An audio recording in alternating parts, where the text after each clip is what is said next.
Այս աբսուրդի հասնող անտրամաբանական այս համակարգը, գիտեք ինչ, ամբողջ համաշխարհային գիտությունը դա նոր չի փաստել, էլի, ասենք տերմոդինամիկայի երկրորդ օրենքը կամ չգիտեմ, ես ձգողականության օրենքը ծանրության հասկանում եք, երբեք չի լինում, որ հերոսին այնքան ուռացնեն, դառնա կոսմիկական աստված, այտենց բան չկա, ամբողջ համաշխարհային պատմության մեջ չկա։ Հակառակն է,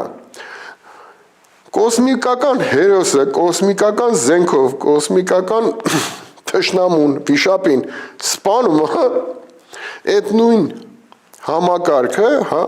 հետո դառնում են դրանք աստեղատներ, դա երկրորդ փուլն է, հետո դա հարմարեցվում է այս կամ այն հերոսի թագավորի եւ այլնի վրա կենսագրություն է սարքում, բայց արդեն այդ թուրը չի, թուրքայծակի չի,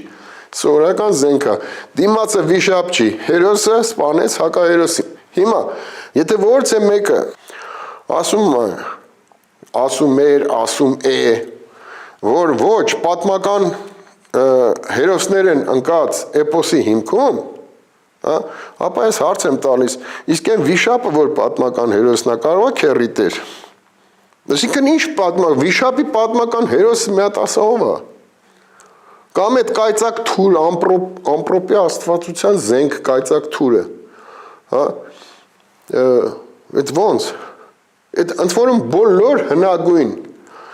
դա կոչվում է ընդհանուր նախահնդեվրոպական շերտով տարածված, այդ բոլոր պատումները կրկնում են, դա հալա Իվանովը և Տոպերևն են ցույց տվել, անունը դրել են Ասնավնոյ միֆ, բոլոր ճյուղերը տվել են եւ այլն։ Բացի մերնից, որտեղ մենք ասում ենք, չէ, մեր ազգային ազատագրական պատերազմը, արաբական արշավանք եւ այլն, որ այդ թոզը, որ վերեն նստած է հարմարացվածը, այդ մի 5-10% փչում ես տակը, որ դուրս է գալի բնիկ